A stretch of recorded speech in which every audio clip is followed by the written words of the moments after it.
I hear the phone ringing at 2:47 a.m., and I know immediately that something is terribly wrong.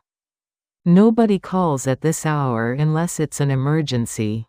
My hand reaches for the receiver before my mind fully wakes. The voice on the other end is my grandson's.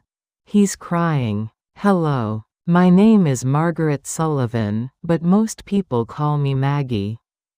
I'm 68 years old, and I live alone in a rent-controlled apartment on the Upper West Side of Manhattan, not far from Riverside Park. The apartment is small, just 2 bedrooms and a narrow kitchen, but it's been my home for 32 years.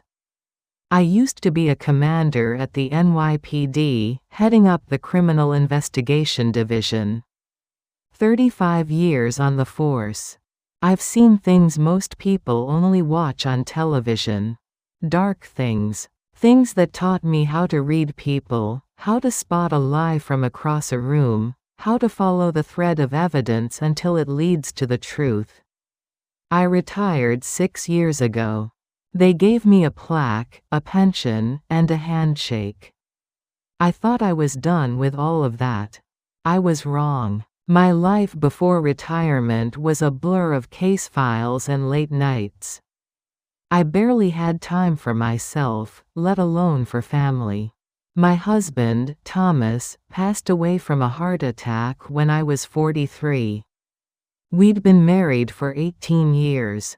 He was patient with my work schedule, never complained when I missed dinners or anniversaries.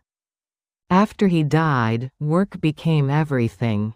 It was easier to focus on solving other people's problems than to face my own grief. My son, Michael, everyone calls him Mike, grew up watching me leave for crime scenes and come home exhausted. He learned early that mom's job came first. I regret that now. I regret a lot of things. Mike is 42 now. He works as a structural engineer for a construction firm in Brooklyn. He's good at what he does, methodical and detail-oriented. He got married young, at 24, to a woman named Sarah. She was kind, warm, everything I wasn't around enough to be. They had a son together, Dylan, my only grandchild. Dylan is 16 now, tall and thin with sandy brown hair and thoughtful eyes. He's the kind of kid who reads history books for fun and worries about other people's feelings. Sarah used to joke that Dylan got his empathy from her side of the family. I think she was right. Sarah died 2 years ago. Cancer. It was fast and brutal. Mike fell apart. He stopped calling me, stopped bringing Dylan around. I'd see them maybe once every few months, and when I did, Mike looked like a stranger. Hollow. Distant. He started drinking more. I tried to talk to him, but he'd brush me off, say he was fine, say he was handling it.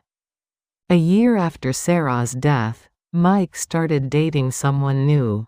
Her name was Chelsea. She was young, early 30s with bright red hair and a smile that seemed too wide. She moved in with Mike and Dylan within 3 months. They got married 6 months after that. I didn't like her. Something about the way she looked at Dylan when she thought no one was watching. Something cold in her eyes. But Mike was happy, or at least he said he was, so I kept my mouth shut. Dylan called me less after Chelsea came into the picture. When he did call, his voice sounded strained. He'd ask how I was doing, tell me school was fine, then make an excuse to hang up. I wanted to press him, to ask what was really going on, but I didn't. I told myself it was normal for teenagers to pull away. I told myself I was overreacting. I told myself a lot of things. Then came the call at 2:47 a.m. "Grandma?" Dylan's voice cracks. He's sobbing. "Grandma, I need help. Please. I sit up in bed. My heart is pounding. Dylan? What's wrong? Where are you? I'm at the police station. The 78th precinct. In Brooklyn. He's struggling to get the words out between gasps. Chelsea hit me. She hit me with something, and now they're saying I pushed her down the stairs. Dad doesn't believe me. He won't even look at me. They think I'm lying. My detective instincts kick in immediately. Are you hurt? My head. She hit me with a candlestick. There's blood. Have they taken you to a hospital? No. They just. His voice breaks again. Grandma, please. I don't know what to do. I'm already out of bed, pulling on clothes. I'm coming. Don't say anything to anyone until I get there. Do you understand me? Okay. Dylan, listen to me. You are not alone. The line goes quiet for a moment. Then, barely a whisper, thank you. I hang up and move fast. Jeans, sweater, sneakers. I grab my old NYPD badge from the drawer. I'm not supposed to carry it anymore, but I've never been good at following rules.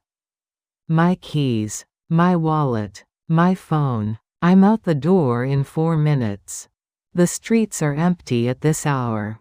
The subway is running local trains, slow and frustrating. I consider taking a cab, but the ride from Manhattan to the 78th precinct in Brooklyn will cost a fortune at this hour.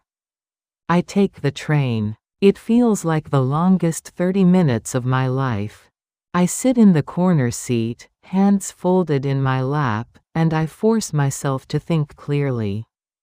Chelsea hit Dylan with a candlestick. That's assault with a deadly weapon. But Dylan said the police think he pushed her. That means Chelsea is playing the victim. She's turning it around on him. Classic abuser tactic. And Mike, my son, isn't defending his own child. That tells me everything I need to know about how much control she has over him.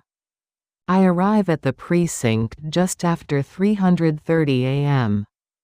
The building is old brick with fluorescent lights that buzz overhead. I walk through the front doors, and the officer at the desk looks up. He's young, maybe late 20s, with a bored expression. Can I help you? I place my old badge on the counter. Commander Margaret Sullivan. I'm here for Dylan Sullivan. He's my grandson. The officer's eyes widen slightly when he sees the badge. He picks it up, examines it, then looks at me with a new kind of respect. Commander. I didn't realize. Hold on. Let me get Captain Spencer. Captain Charles Spencer. I know him. He used to work under me when he was a detective, back before I retired. Good cop. Smart. Honest. If he's here, maybe things won't be as bad as I feared. Spencer comes out a few minutes later. He's older now, graying at the temples, but he still has that same sharp gaze. When he sees me, he stops. Commander Sullivan. I heard you'd retired. I did. But my grandson called me. His expression shifts. He nods slowly. Right. Dylan Sullivan. Come with me. He leads me through the hallway into a back office. The walls are covered with bulletin boards and case files. He gestures for me to sit. I do. What happened? I ask. Spencer sighs. He pulls out a folder, flips it open. We got a 911 call around midnight. Chelsea Sullivan, Dylan's stepmother, claimed that Dylan pushed her down the stairs during an argument. She has bruises on her arms and a small cut on her forehead. When we arrived, Dylan was in his room. He had a head wound, bleeding pretty badly. Chelsea said he must have hurt himself when he attacked her. The father, Michael Sullivan, corroborated her story. Did anyone check Dylan for defensive wounds? Take photos of his injuries? We did. There's a gash on the side of his head, about 2 inches long. Could be consistent with blunt force trauma. Could be? Spencer meets my eyes. Commander Maggie, I know what you're thinking. But we have to follow protocol. Right now, it's his word against hers. And the father is backing her up. I lean forward. Charlie, listen to me. Dylan called me at 2:47 a.m., crying, scared out of his mind. He told me Chelsea hit him with a candlestick. He's 16 years old. He's never been in trouble. Ever. Does that sound like a kid who would suddenly attack his stepmother? Spencer rubs his face. No, it doesn't. But you know how this works. We need evidence. Then let me talk to him. He hesitates, then nods. He's in the waiting area with his father and Chelsea. I'll take you there. We walk down another hallway. When we reach the waiting area, I see them immediately. Dylan is sitting on a bench, hunched over, holding a towel to the side of his head. His face is pale. There's dried blood on his temple. Across from him, Chelsea sits with her arms crossed, looking annoyed. She has a small bandage on her forehead.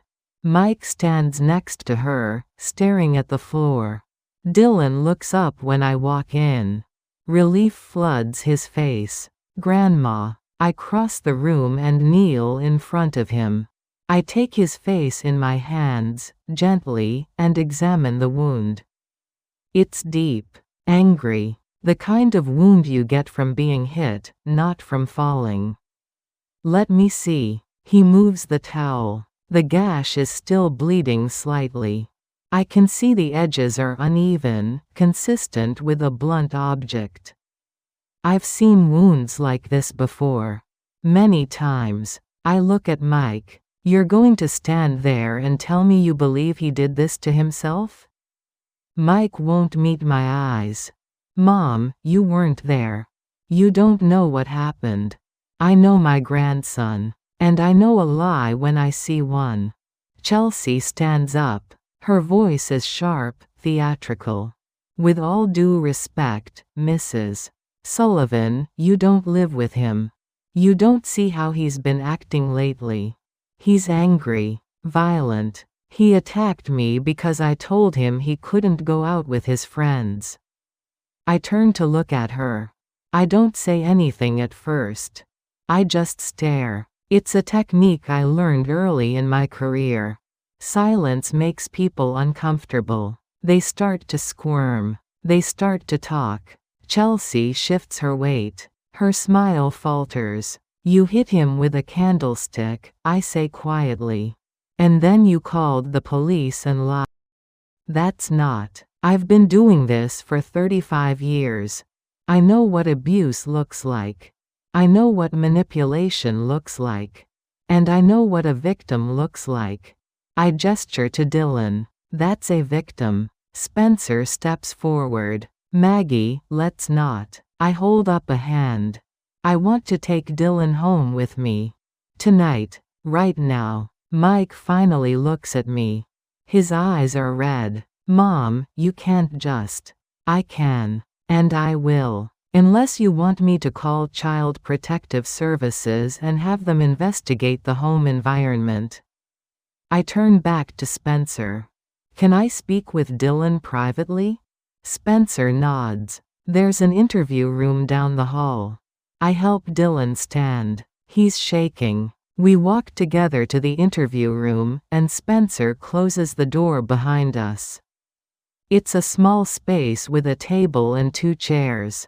Sterile. Cold. I sit down across from Dylan.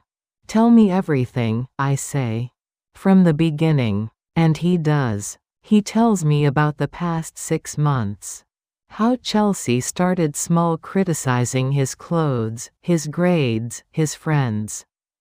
How it escalated to yelling, to slamming doors, to throwing things. How she told Mike that Dylan was disrespectful, that he was lying, that he was the problem. How Mike started believing her. How Dylan felt more and more alone. And then tonight, how Chelsea came into his room and started screaming at him about a text message she found on his phone, a message to his friend saying he hated living at home. How she grabbed a silver candlestick from the hallway and swung it at him. How he tried to block it, but it connected with the side of his head. How she ran downstairs and called 911, crying, saying Dylan had pushed her. How Mike walked in and immediately took her side. By the time he finishes, there are tears running down his face. I reach across the table and take his hand. "You're coming home with me," I say. "And I'm going to fix this." "How?" I look at him. My grandson. 16 years old. Scared. Hurt. Innocent. Because that's what I do. We leave the precinct an hour later. Spencer agrees to let Dylan come with me, pending further investigation. Mike doesn't fight it. Chelsea looks furious, but she says nothing. As we walk out into the early morning air, the sky is starting to lighten. Dawn is coming. Dylan walks close to me. He doesn't say anything. Neither do I. Not yet. But inside, something old and familiar is waking up. The detective. The investigator. The woman who spent 3 decades hunting down people who hurt the innocent. My grandson is innocent. And I'm going to prove it. No matter what it takes. We take a taxi back to my apartment. The sun is rising over the East River. Dylan sits in the back seat next to me, still holding the towel to his head. He hasn't said much since we left the precinct. I don't push him. Sometimes silence is what people need. When we get home, I unlock the door and turn on the lights. The apartment looks the same as always. Old furniture. Faded curtains. Framed photos on the wall. Thomas in his police uniform, Mike as a baby, Dylan at his 8th grade graduation.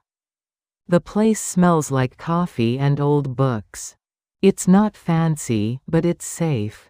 Right now, that's all that matters. "Sit," I tell Dylan, pointing to the couch. "I'm going to clean that wound." He sits. I go to the bathroom and pull out my first aid kit. I've had this kit for 20 years.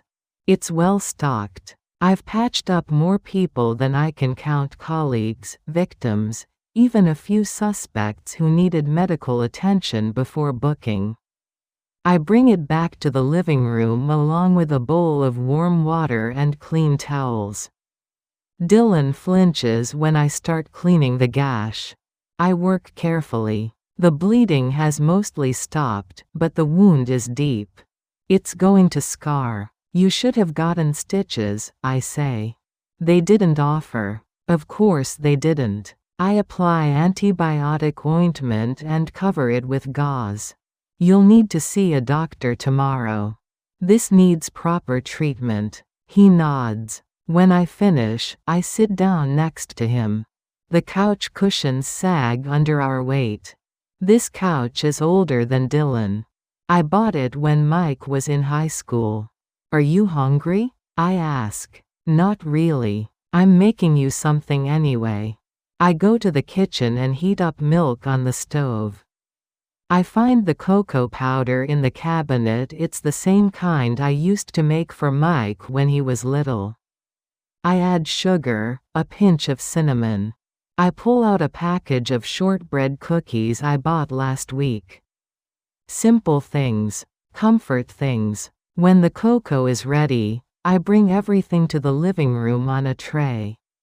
Dylan takes the mug. His hands are shaking slightly. He sips. Sets it down. Picks up a cookie but doesn't eat it. "Grandma," he says quietly. "I don't think Dad's going to believe me. Even if you prove it.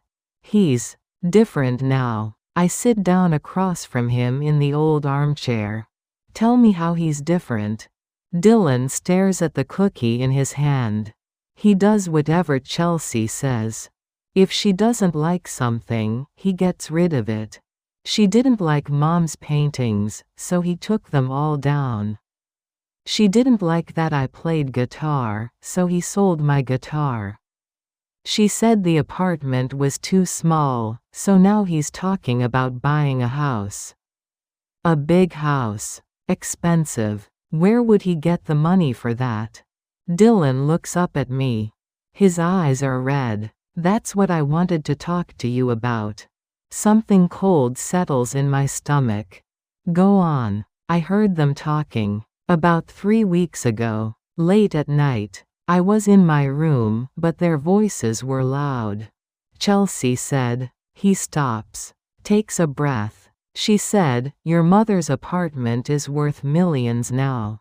Upper West Side, rent controlled. If we could get her to sign it over to us, we could sell it and move to Miami. Or she could just die, and you'd inherit it anyway. I don't move. Don't speak. Dylan keeps going. Dad didn't say no. He just said, she's not going to give up that apartment. She's lived there for 30 years. And Chelsea laughed. She said, people give things up all the time when they're pressured enough. Or when they're gone. The room is very quiet. The radiator hisses in the corner. Outside, a car horn honks. When they're gone, I repeat. Yeah. I lean back in my chair. My mind is working now, the way it used to when I was building a case. Chelsea wants my apartment. She's willing to wait for me to die. Or maybe she's not willing to wait. Maybe she's willing to help things along. It's speculation, but it fits. It fits with everything I've seen so far. The manipulation, the control, the violence. Dylan, I say carefully. Has Chelsea ever hurt you before tonight? He hesitates. Then he nods. How many times? I don't know. Maybe 10? 12? She's careful. She doesn't leave marks where people can see. She hits me on my back, my ribs. Once she burned my arm with a curling iron and told Dad I did it to myself for attention. Did you tell your father? I tried. He didn't believe me. He said I was acting out because I missed Mom. He said I needed to give Chelsea a chance. After a while, I stopped trying. I feel something inside me crack. Not break. Just crack. Like ice on a frozen lake. Do you have any proof? I ask. Photos? Recordings? Dylan sets down the cookie. He pulls out his phone. I started taking pictures. Not of everything. Just when it was really bad. I was scared to keep them on my phone, so I uploaded them to a cloud account Chelsea doesn't know about. He opens an app and shows me. There are 12 photos. Bruises on his back. A burn mark on his forearm. A split lip. Red welts on his shoulder. Each one is dated. The oldest is from 4 months ago. I look at each photo carefully. I don't say anything. I just look. When I'm done, I hand the phone back. Send those to my email, I say. Right now. He does. A few seconds later, my phone buzzes. I open the email and download the attachments. Evidence. Documented evidence. It's not enough to get a conviction on its own, but it's a start. Good, I say. You did the right thing. Dylan looks at me. What are we going to do? We're going to prove that Chelsea is lying. And we're going to make sure she never hurts you again. How? I stand up. I walk to the window and look out at the street. The city is waking up. People are walking dogs. Opening shops. Starting their day. Normal people living normal lives. I miss that. The simplicity of it. I'm going to call in a favor, I say. I go to my bedroom and find my old address book. It's a physical book, not digital. I've always preferred paper. I flip through the pages until I find the name I'm looking for. Linda Davis. We worked together for 8 years. She was my partner before she left the force and started her own private investigation firm. We stayed in touch, but it's been a while since we talked. I dial her number. She picks up on the third ring. This better be important. It's 6 in the morning. Linda. It's Maggie. There's a pause. Then her voice changes. Maggie Sullivan? Jesus. I thought you were dead. Not yet. What's going on? I tell her. I tell her everything. About Dylan. About Chelsea. About the assault. About the conversation Dylan overheard. About my suspicions. Linda listens without interrupting. When I finish, she's quiet for a moment. You think she's done this before, Linda says. It's not a question. I do. You want me to dig into her background. Everything. Past relationships. Finances. Criminal record. I want to know who Chelsea Sullivan really is. Linda sighs. You know this is going to cost you. I don't care. And if I find something bad? Then we use it. Another pause. Then, okay. Give me 48 hours. I'll see what I can find. Thank you, Maggie. Be careful. If this woman is as dangerous as you think, she's not going to take kindly to you interfering. I know. I hang up. When I go back to the living room, Dylan is lying on the couch with his eyes closed. He's not asleep. I can tell by the tension in his shoulders. I sit down in the armchair again. Linda's going to help us, I say. He opens his eyes. Who's Linda? An old friend. A good investigator. If there's anything in Chelsea's past, she'll find it. Dylan sits up slowly. What if there's nothing? What if she's just mean? There's always something, I say. People like Chelsea don't just appear out of nowhere. They have patterns, histories. We just have to find them. He looks at me for a long time. Then he says, I'm glad you came. I didn't know who else to call. Something tightens in my chest. I reach over and squeeze his hand. You can always call me. No matter what. Do you understand? He nods. Get some sleep, I say. You can take my bed. I'll stay out here. I can sleep on the couch. No, you're injured. You need a real bed. He doesn't argue. He stands up, picks up his mug of cocoa still half full and walks to the bedroom. I hear the door close softly. I sit in the armchair for a long time after he's gone.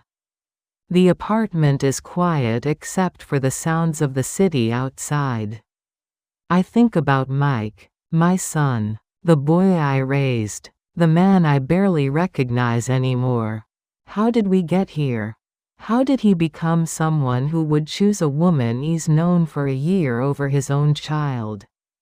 I think about Chelsea, about the way she looked at me in the police station. Annoyed, inconvenienced, not guilty, not worried, just irritated that I was getting in her way. That's the look of someone who's used to winning. Someone who's done this before. And I think about Dylan. 16 years old, carrying bruises his father refused to see. Sleeping in my bed right now because he has nowhere else to go. I get up and walk to my desk in the corner.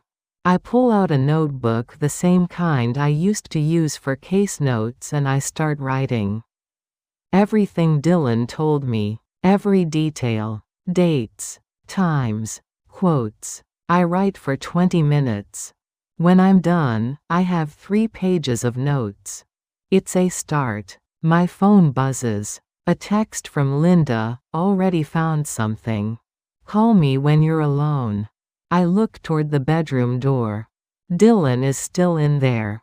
I walk to the bathroom, close the door, and call Linda back. That was fast, I say. That's because it wasn't hard. Maggie, Chelsea Sullivan isn't her real name. I sit down on the edge of the bathtub. What is it? Vanessa Brooks. Born in Tampa. She's got a record. Fraud. Identity theft. She did 6 months in county jail 8 years ago. Does Mike know? I doubt it. She changed her name legally 5 years ago. Clean slate. But here's the thing, I did some digging into her previous relationships. Before she married your son, she was married twice. Both times to older men. Both times, the men died within 2 years of the marriage. My blood goes cold. How did they die? One was ruled a heart attack. The other was a fall down the stairs. Sound familiar? Jesus. There's more. Both men had substantial assets. Both left everything to Vanessa in their wills. And both estates were liquidated within 6 months of their deaths. She walked away with close to $3 million. Combined. I close my eyes. She's a black widow. That's what it looks like. I'm going to keep digging. See if there are any other marriages I missed. But Maggie, you need to be careful. If she's willing to kill for money, she's not going to hesitate to hurt you or Dylan. I know. I'm serious. This isn't like the old days. You don't have backup anymore. You don't have a badge. You're on your own. I have you. Linda laughs, but it's not a happy sound. Yeah, you do. I'll call you tomorrow with more information. She hangs up. I sit in the bathroom for a long time. The tiles are cold under my feet. The mirror above the sink reflects my face, older, tired, but still sharp. Still awake. I think about what Linda said. Black widow. It's an ugly term, but it fits. Chelsea Vanessa has done this before. She's killed before. And now she's in my son's house. Sleeping in his bed. Planning her next move. I stand up. I look at myself in the mirror. Not this time, I say quietly. I walk back to the living room. I sit down at my desk. I open my laptop. And I start building a case the way I used to. Methodically. Carefully. With every detail documented and every connection traced.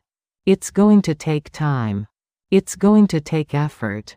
But I've spent 35 years bringing people like Chelsea, like Vanessa, to justice. I'm not about to stop now. 2 days pass. Dylan stays with me. He sleeps in my bed. I sleep on the couch. We don't talk much. He watches television. Reads. Stares out the window. I make him meals. Toast. Eggs. Soup. Simple things. He picks at his food. I don't push. Trauma does that. Takes away your appetite. Takes away everything except the fear. I spend the 2 days preparing. I call Captain Spencer and tell him I want to press charges against Chelsea on Dylan's behalf. He says he needs more evidence. I tell him I'm working on it. I call a doctor I used to know and get Dylan an appointment. The doctor examines the wound, gives him stitches, writes a report documenting the injury. Blunt force trauma. Consistent with assault. I add the report to my growing file. Mike calls 3 times. I don't answer. He leaves voicemails. The first one is angry. The second one is confused. The third one is quiet. He says, "Mom, we need to talk. Please." I delete all 3. On the second night, Linda calls. "I'm coming over. I have something you need to see." She arrives an hour later. She's carrying a thick manila folder. Linda hasn't changed much since I last saw her. Same short gray hair. Same sharp eyes. Same no-nonsense attitude. She hugs me at the door. Brief. Efficient. You look tired, she says. I am tired. She walks into the living room. Dylan is on the couch watching a documentary about World War II. Linda nods at him. You must be Dylan. He nods back. Your grandmother talks about you, Linda says. She's very proud. Dylan doesn't know what to say to that. Linda turns to me. We need to talk. Privately. We go to the kitchen.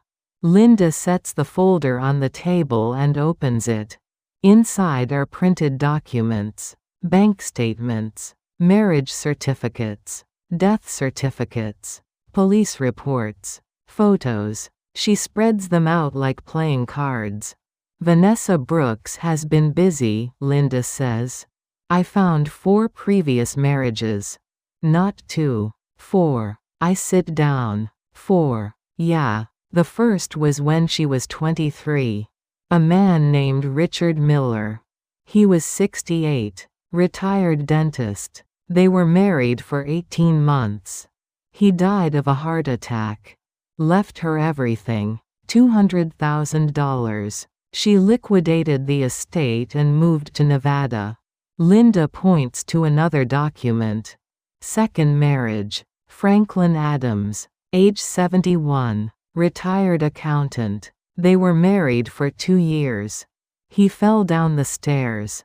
Broke his neck. She inherited his house and his savings. $400,000. Sold everything. Moved to Arizona. I look at the photos. Richard Miller. Franklin Adams. Older men. Smiling in their wedding photos. Dead within 2 years. Third marriage, Linda continues. Joseph Vega. Age 66. Owned a small chain of hardware stores. They were married for 14 months. Heart attack. She got the business. Sold it for $1.2 million. Moved to New York. And the fourth? Linda slides another document across the table. George Hartman. Age 63. Real estate developer. They were married for 2 years. Died in a car accident. Single vehicle collision. Drove off a bridge. She inherited his properties. Sold them for $2.5 million. I stare at the papers. 4 men. 4 deaths. 4 inheritances. The pattern is clear. Obvious. How did no one see this? There's more, Linda says. She pulls out another document. Joseph Vega had a son from his first marriage. Paul Vega. He was 28 when his father married Vanessa. According to this police report, Paul disappeared 6 months after the wedding. He sent his sister a text saying he was moving to Europe to start over. Nobody's heard from him since. My chest tightens. She got rid of him. That's what I think. The sister filed a missing persons report, but the case went cold. No body. No evidence. Just a text message and a missing man. Linda closes the folder. She looks at me. Maggie, this woman is a serial killer. She's been doing this for years. And now she's married to your son. I don't say anything. I can't. The weight of it is too heavy. There's something else, Linda says quietly.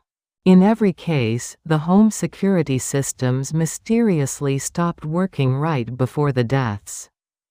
Cameras malfunctioned. Recordings were corrupted. And in every case, the same lawyer handled the estates. Gerald Hayes. He's based in Manhattan. Specializes in estate planning and asset liquidation. He's in on it. Has to be. No way this is coincidence. I stand up. I walk to the window. Outside, the street is dark. A few people walk by. Normal people. Living normal lives. I think about Mike. About how Chelsea Vanessa chose him. Not because she loved him. But because he was vulnerable. Because he had a mother with a valuable apartment. Because he had a son who could be eliminated. I need proof, I say. What kind of proof? Video. Audio. Something that shows her guilt beyond doubt. Something undeniable. Linda leans back in her chair. How are you going to get that? I turn around. Dylan's going to go back to the house. Linda's eyes widen. Are you serious? Maggie, that's too dangerous. He's going to go back to get his clothes and his school books. That's all. Just a quick visit. Supervised. I'll make sure Mike knows I'm dropping him off and picking him up. Nothing suspicious. And? I walk to the counter. I open a drawer and pull out a small black case. Inside is a button camera. The kind undercover officers use. I bought it online yesterday. Same-day delivery. He's going to record everything, I say. Linda stares at the camera. Then she looks at me. You're going to wire a 16-year-old kid and send him into a house with a woman who's killed at least 4 people. Yes. That's insane. That's necessary. Linda stands up. She walks over to me. She puts her hand on my shoulder. Maggie, I know you want to protect him. But if something goes wrong, nothing will go wrong. I'll be outside. Mike will be there. She's not going to do anything with witnesses around. You don't know that. I do know that. I've been studying people like her my entire career. She's careful, methodical. She doesn't take risks. As long as Dylan appears cooperative and non-threatening, she'll let her guard down. Linda drops her hand. She shakes her head. I don't like this. You don't have to like it. You just have to help me. She's quiet for a moment. Then she sighs. What do you need from me? Monitor the feed. I'll give you access to the camera's live stream. If anything looks wrong, you call the police immediately. Okay. And keep digging into Gerald Hayes. I want everything. Client list. Financial records. Anything that ties him to Vanessa. Linda picks up the folder. I'll do what I can. She leaves 20 minutes later. I go back to the living room. Dylan has turned off the television. He's sitting in the dark. I heard, he says. I sit down next to him. I'm not going to make you do this. If you don't want to, we'll find another way. He looks at me. She killed people. I think so. Yes. And she's planning to kill you. Maybe. He's quiet. Then he says, I'll do it. Dylan, I'll do it. I want to. I want to stop her. I study his face. He's scared. I can see it. But there's something else there too. Anger. Determination. The same look I used to see in the mirror when I was working a case that mattered. Okay, I say. But we do this carefully. You go in. You get your things. You record whatever you can. And you get out. That's it. You don't confront her. You don't argue. You stay calm. He nods. The next morning, I call Mike. He answers on the first ring. Mom? Dylan needs to pick up some clothes and his school books, I say. I'm bringing him by this afternoon. There's a pause. Is he okay? He's fine. Can I talk to him? No. Another pause. Longer this time. Mom, I know you're angry. But we need to figure this out. We need to sit down and talk. We will. After Dylan gets his things. Chelsea wants to apologize. She feels terrible about what happened. I almost laugh. Almost. I'm sure she does. She does. She's been really upset. She didn't mean for things to get out of hand. Mike, I'm bringing Dylan by at 2 o'clock. Be there. I hang up before he can respond. At 1:30, I help Dylan attach the button camera to his shirt. It's small, almost invisible. The lens is hidden in the fabric. Linda is already monitoring the feed from her office. She texts me, "Got it.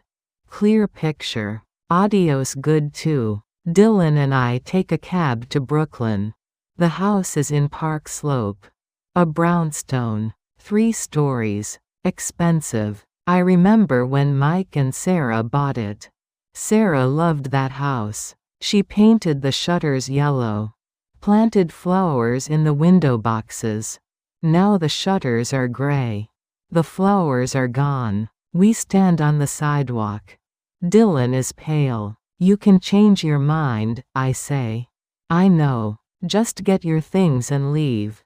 Don't engage." "I won't." I squeeze his hand. He walks up the steps and rings the doorbell.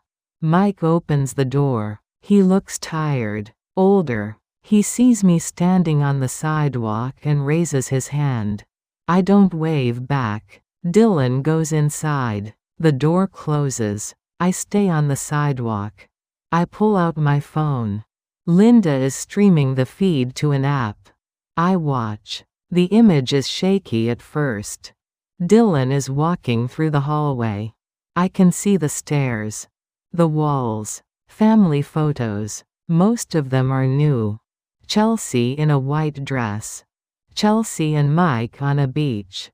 Chelsea smiling. Sarah's photos are gone. Dylan climbs the stairs. His bedroom is on the 2nd floor. He opens the door. The camera shows the room. It's a mess. Broken lamp. Overturned desk. Books scattered on the floor. The bed is unmade. There's a dark stain on the carpet. Blood. Dylan's voice, "What happened to my room?" Mike's voice, distant, "Chelsea was upset. She knocked some things over." Dylan doesn't respond. He starts picking up clothes. Folding them. Putting them in a bag. The camera pans across the room. That's when I see it. On the floor near the closet. A silver candlestick. It's tarnished. There's a dark smudge on the base. Blood. Dylan picks it up. He holds it in front of the camera for a few seconds. Evidence. Clear. Undeniable. Then he sets it down and keeps packing. Footsteps. Chelsea appears in the doorway. The camera shows her face. She's smiling. It's not a warm smile. "Dylan," she says, "I wanted to apologize. I overreacted the other night. I shouldn't have lost my temper." "Dylan, it's okay." "No, it's not. I feel terrible. I hope we can move past this." Dylan doesn't answer. He keeps packing.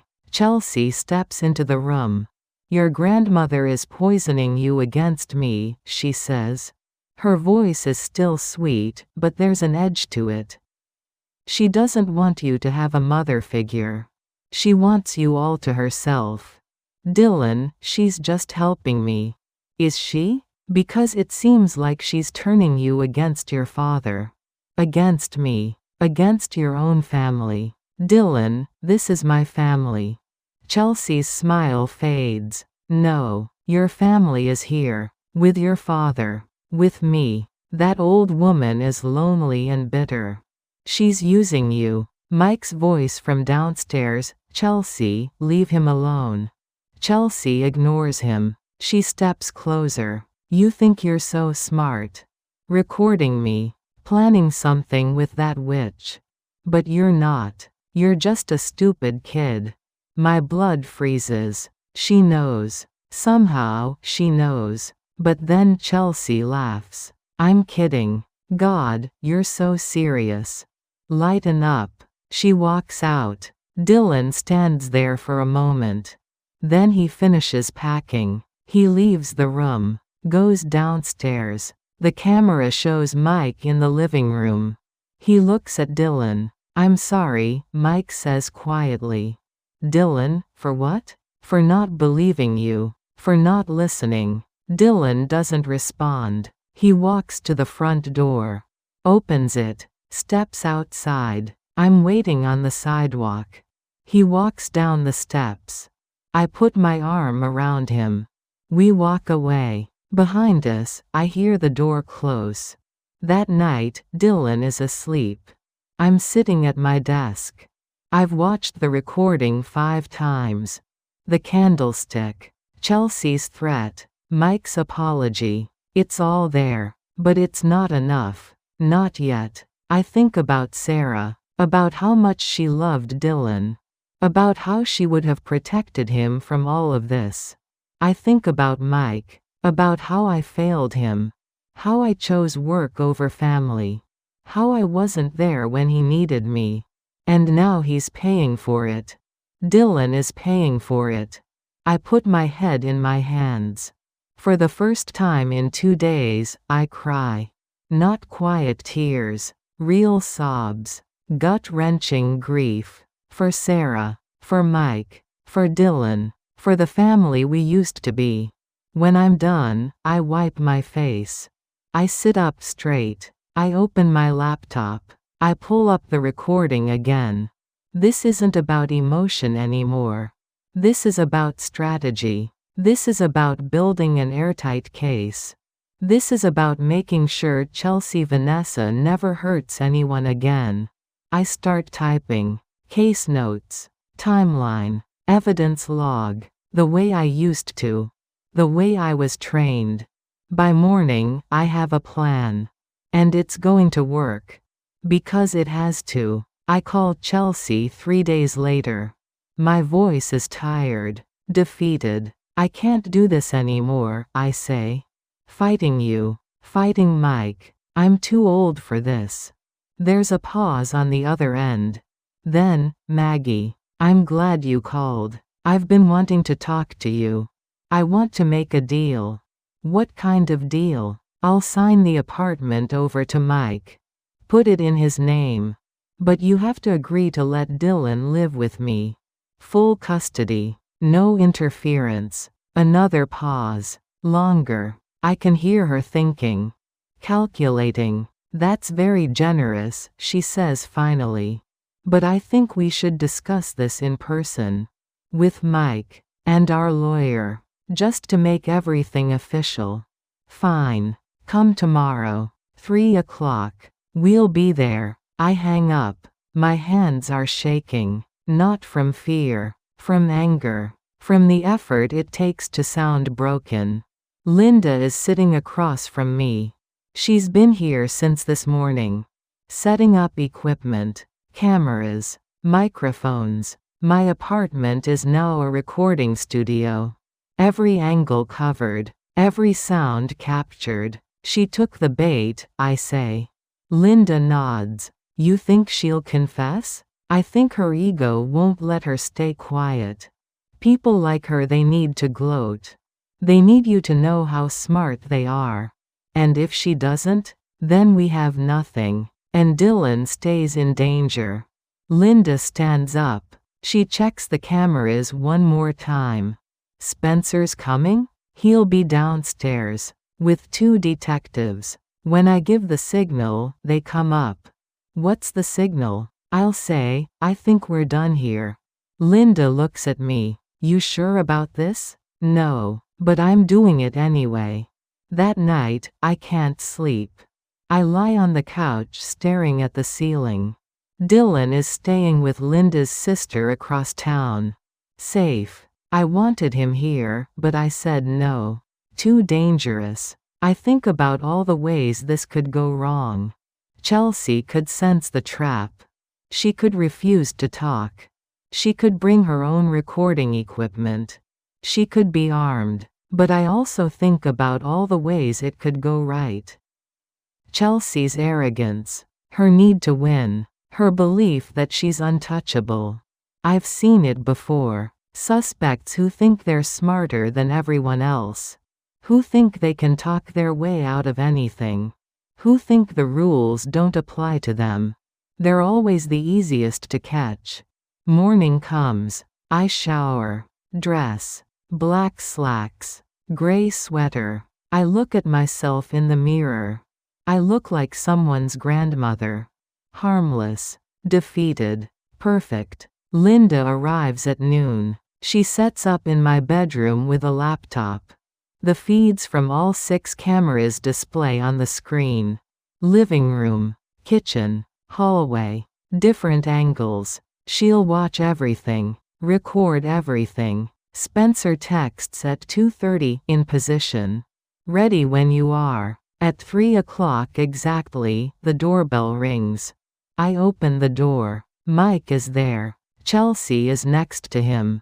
Behind them is a man in an expensive suit.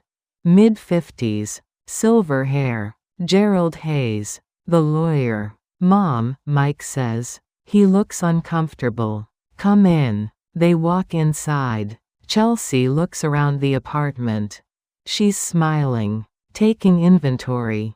Counting her winnings. What a lovely place, she says. So much character. I don't respond. I gesture to the couch. Sit. They sit. Mike on one end. Chelsea in the middle. Gerald on the other end. I sit in the armchair across from them. The camera behind me has a clear view of all 3 faces. Gerald opens his briefcase. He pulls out papers. Mrs. Sullivan, I've drawn up the documents for the property transfer. Once you sign, the apartment will be transferred to your son's name. Michael can then do with it as he wishes. I want assurances about Dylan first. Chelsea leans forward. Of course. Dylan can live with you. We won't interfere. I think some space would be good for everyone. I look at Mike. Do you agree? He nods. He won't meet my eyes. And what happens to this apartment after it's in your name? I ask. Mike shifts uncomfortably. We'll probably sell it. And move where? Chelsea answers before Mike can. We're thinking Miami. Fresh start. Better weather. Better opportunities. For who? Her smile doesn't falter. For all of us. I lean back. You know, Chelsea, I've been thinking about something. You moved in with Mike very quickly after Sarah died. Within months. We fell in love. Sometimes it happens fast. And you convinced him to marry you within a year. I didn't convince him of anything. He proposed. Did he? Or did you suggest it might be easier for Dylan if you were officially family? Mike finally looks at me. Mom, what are you doing? I ignore him. I keep my eyes on Chelsea. And then Dylan started having problems. Acting out. Disrespecting you. At least that's what you told Mike. Chelsea's smile tightens. Dylan has been going through a difficult time. Losing his mother. But he wasn't acting out before you arrived. Grief manifests in different ways. And the night you called the police. You said he pushed you down the stairs. He did. But he has a gash on his head. From a candlestick. I saw it. In his room. With blood on it. Chelsea doesn't blink. He hurt himself when he attacked me. I grabbed the candlestick to defend myself. That's not what happened. That's exactly what happened. Gerald interrupts. Mrs. Sullivan, I don't think this is productive. We're here to finalize the property transfer, not to rehash a domestic dispute that's already been resolved. I look at Gerald. How many times have you done this? Excuse me? How many estates have you liquidated for Chelsea? His face goes blank. Professional mask. I don't know what you're talking about. Richard Miller. Franklin Adams. Joseph Vega. George Hartman. You handled all their estates. Helped Chelsea, or should I say Vanessa, sell everything and transfer the money. The room goes very quiet. Mike is staring at Chelsea. What is she talking about? Chelsea's smile is gone. Your mother is confused. She's making things up. Am I? Because I have death certificates. Marriage certificates. Bank records. all showing the same pattern. Older men, sudden deaths, quick liquidation. You've done this 4 times before, Vanessa. Chelsea stands up. I don't have to listen to this. Sit down. Something in my voice stops her. The commander voice. The voice I used in interrogation rooms. She sits. Mike's face is white. Is this true? Chelsea turns to him. Her voice is soft. Wounded. Michael, your mother is trying to sabotage us. She's always hated me. From the beginning. Answer the question, Mike says. Were you married before? Yes. Twice. Both ended badly. I didn't tell you because I was ashamed. 4 times, I say. You were married 4 times. And all 4 husbands died within 2 years. Gerald stands up now. Mrs. Sullivan, you're making serious accusations without proof. I suggest you stop before you say something actionable. I look at him. Like what? Like you helped her fake wills? Like you set up offshore accounts? Like you were part of a conspiracy to defraud and possibly murder 4 people? His face flushes. I want to leave. Now. You can leave. The police are downstairs. I'm sure they'd love to talk to you. Gerald goes very still. Chelsea is watching me now. Really watching. Her eyes are cold. You're bluffing, she says. Am I? Yes. Because if you had real proof, you wouldn't be playing games. You'd have already called the police. I smile. You're right. I am playing games. Because I wanted to give you a chance to explain yourself. To tell Mike the truth. To show him who you really are. Chelsea stands up again. Michael, we're leaving. Mike doesn't move. He's looking at me. Mom, is there proof? Yes. Show me. I reach into my pocket. I pull out my phone. I open the video Dylan took 3 days ago. The one showing his destroyed room. The candlestick. Chelsea's threat. I hand the phone to Mike. He watches. His face changes. Shock. Horror. Anger. Chelsea sees his expression. She laughs. High and brittle. That's edited. Faked. She set that up. That's Dylan's voice, Mike whispers. That's your voice. It's taken out of context. You threatened him. You called my mother a witch. Chelsea's mask finally cracks. The sweet girlfriend. The concerned stepmother. Gone. What's left is cold. Hard. So what if I did? She says. That kid is a problem. He's always been a problem. Weak. Needy. Just like his dead mother. Mike stands up. Don't talk about Sarah. Why not? She's gone. She doesn't matter anymore. The only thing that matters is us. Our future. The life we're building. With my mother's apartment. Yes. With the apartment. With the money. We've earned it. Do you know how exhausting it's been? Playing nice? Pretending to care about that brat? Dealing with your pathetic guilt? Gerald is backing toward the door. I step in front of him. You're not going anywhere. Chelsea is still talking. She's unraveling. You think this is bad? You think I'm the villain? I've done what I had to do. Richard was dying anyway. Franklin was a drunk. Joseph was boring. George was paranoid. I just helped things along. Gave them a purpose. They got to die married to a beautiful woman. I got to live the life I deserve. Mike is staring at her. You killed them. I helped them exit. There's a difference. And Paul? Joseph's son? Did you help him exit too? Chelsea shrugs. He was in the way. Just like Dylan is in the way. Just like your mother is in the way.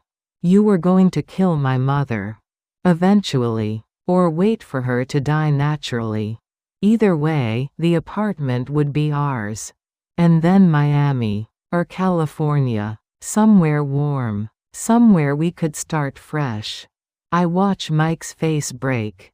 It's like watching glass shatter. Slow. Irreversible. I loved you, he whispers. Chelsea laughs again. No, you didn't. You loved that I made you feel needed. You loved that I paid attention to you after Sarah died.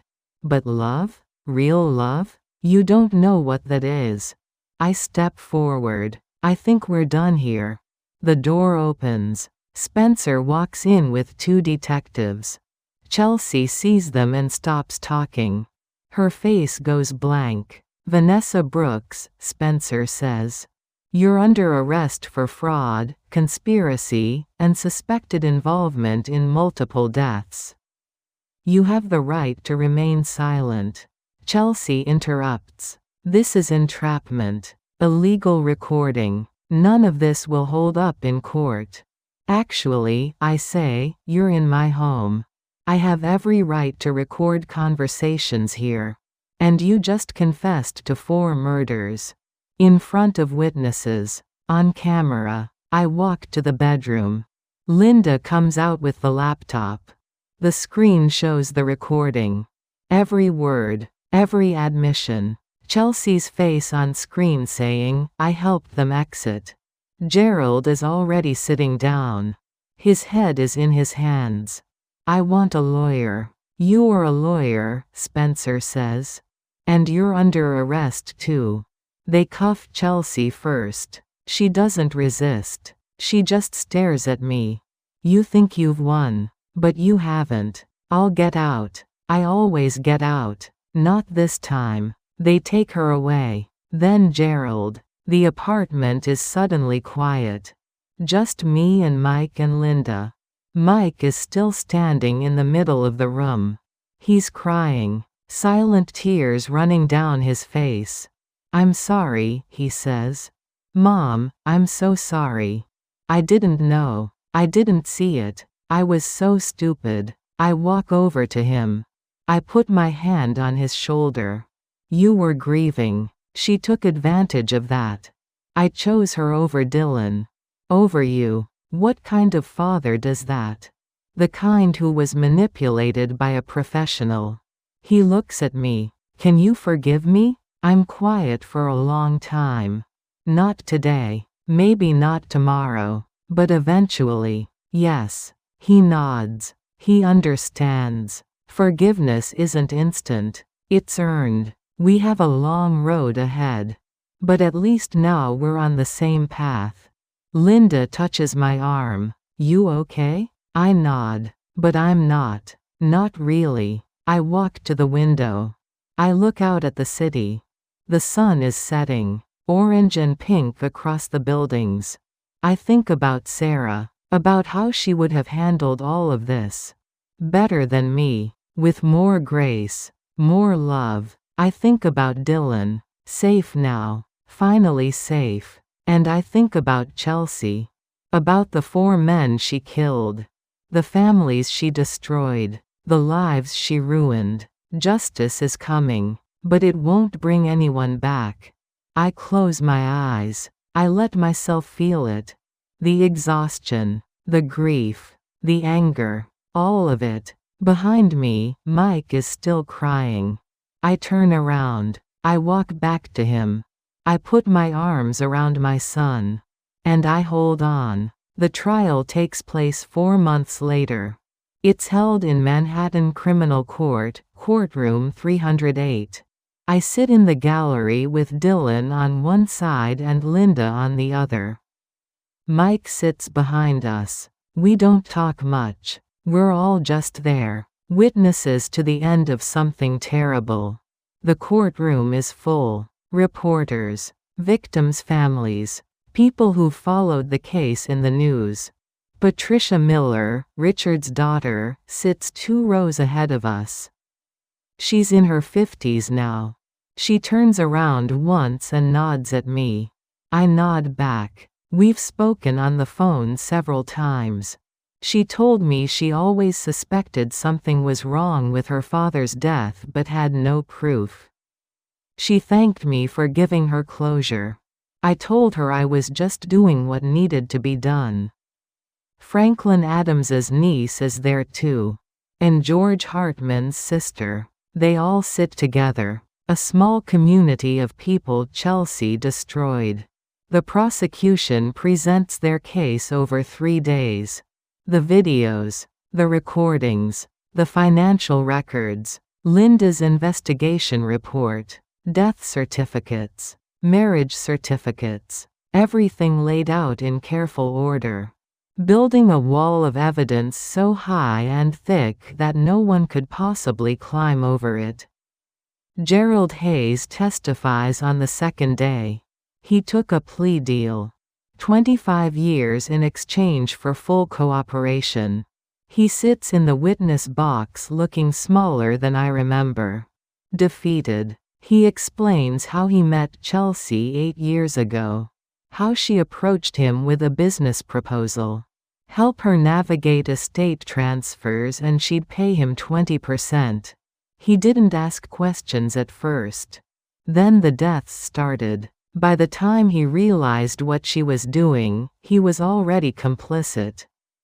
So he kept going. 4 estates. Millions of dollars. He claims he didn't know she was killing people.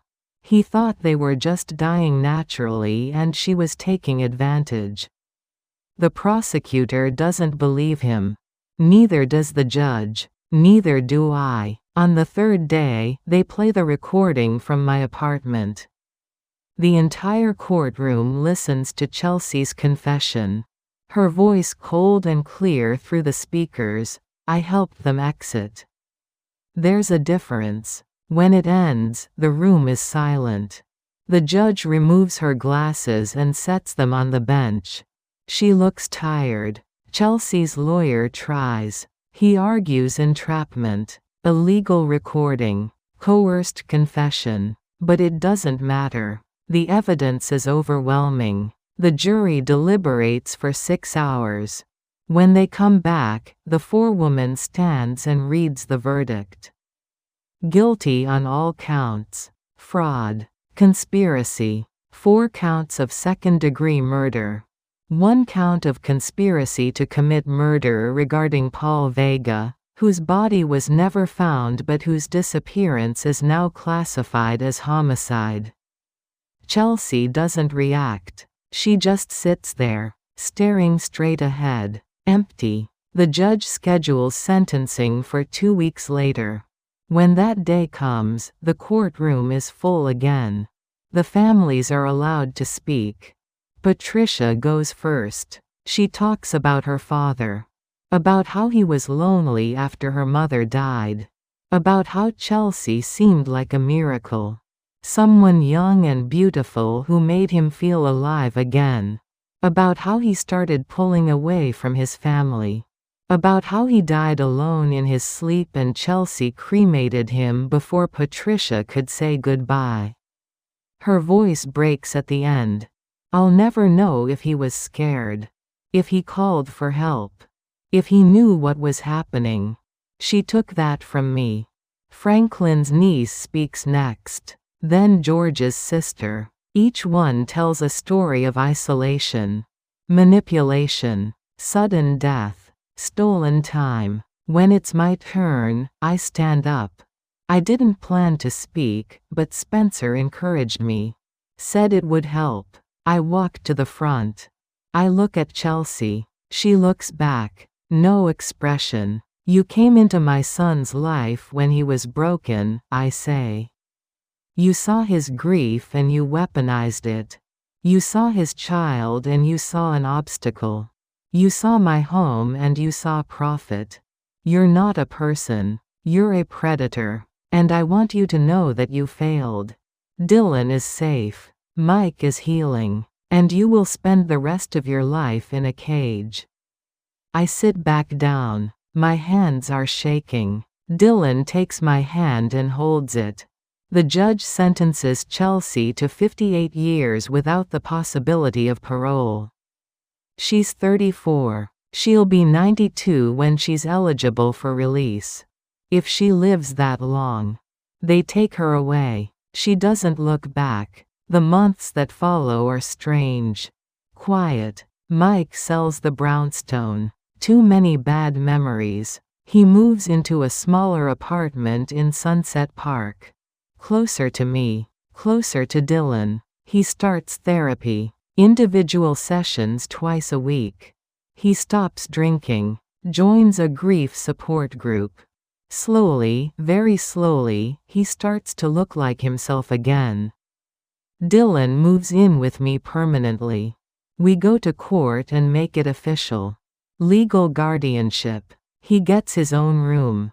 The bedroom I used to sleep in. I buy him new furniture. A desk. Bookshelves. Posters for his walls. He decorates it carefully. He hangs a photo of Sarah above his bed. My daughter-in-law smiling in the garden. Dylan talks to the photo sometimes. I hear him at night. Telling her about his day. Asking her advice. I never interrupt. He goes back to school in September. Junior year. He's nervous at first. Kids have heard about the trial. About Chelsea. About everything. But his friends rally around him. His teachers give him space. He starts playing guitar again. Mike bought him a new one. Better than the one Chelsea made him sell. Dylan practices every evening. The music fills the apartment. It's a good sound. Mike comes over for dinner twice a week. Thursdays and Sundays. At first it's awkward. We don't know what to say to each other. The wounds are still fresh. But we try. We sit at my small kitchen table and eat pasta or roasted chicken or soup. We talk about small things. Work. Weather.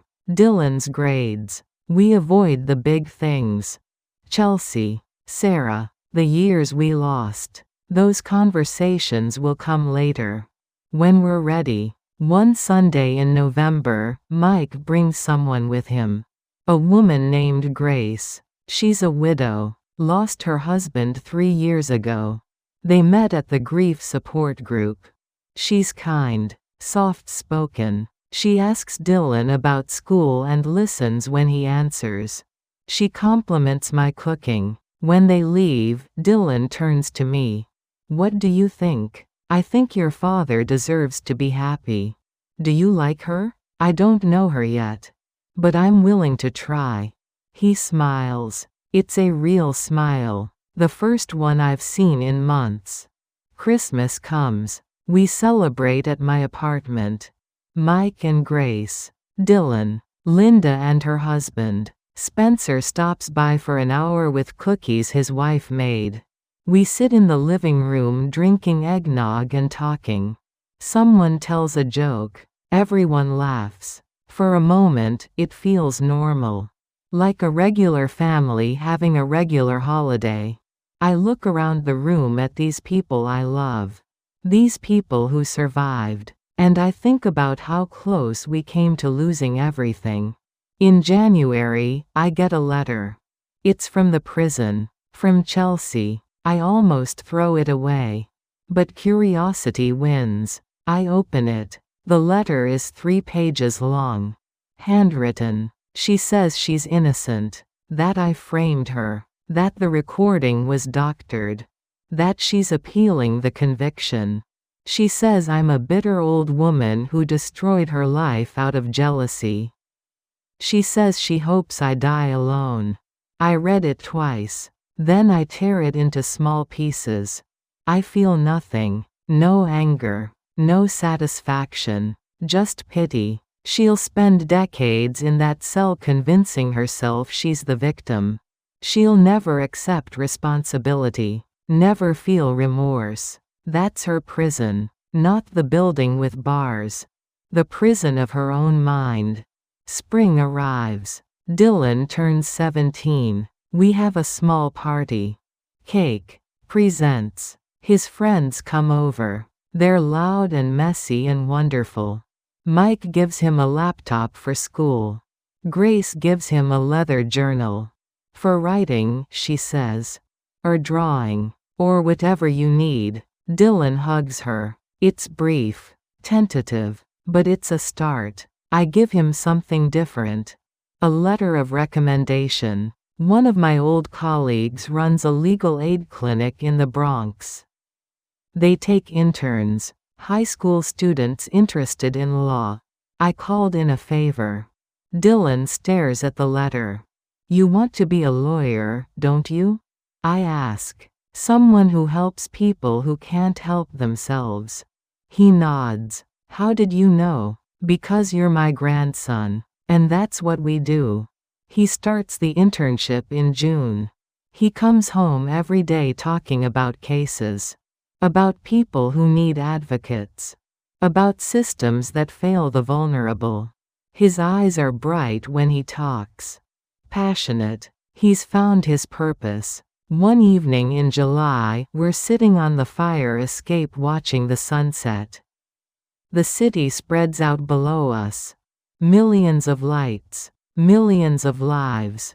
Grandma, Dylan says. Do you think Mom would be proud of me? I look at him. This boy who survived so much. Who's becoming a man I admire. Yes, I say. She'd be so proud. And so am I. He leans his head on my shoulder. We sit like that until the stars come out. I think about victory. About what it means. For a long time, I thought victory was the verdict. The sentence. Seeing Chelsea taken away in handcuffs. And that was part of it. Justice matters. Accountability matters. But the real victory is this. Sitting on a fire escape with my grandson. Watching him heal. Watching him grow. Having dinners with my son. Building something new from the wreckage of what we lost. The real victory is love. Persistence. Forgiveness. The slow, difficult work of becoming a family again. Chelsea took a lot from us. Time. Trust. Peace. But she didn't take everything. She didn't take our ability to heal. To hope. To start over. That's what she never understood. You can take someone's money. Their home. Even their life. But you can't take their capacity for love. For resilience. For fighting back. We fought back. And we won. Not because we destroyed her. But because we saved ourselves. I'm 69 now. Older. Grayer. My knees hurt when it rains. I get tired more easily. But I'm still here. Still standing. Still fighting for the people I love. And that's enough. That's more than enough. I want to thank you for listening to my story. For staying with me through the dark parts and the difficult parts and the parts that hurt to remember. Telling it helped. Sharing it helped. If you found something meaningful in what I've shared, if it reminded you that even in the darkest moments we can find strength. I'd be grateful if you'd subscribe to Grandmama Radio. Hit that like button. Turn on notifications. Not for me, but for all the other stories that need to be told. Stories of survival. Stories of families finding their way back to each other. Stories that remind us we're not alone. Thank you. And remember, family is worth fighting for. Always.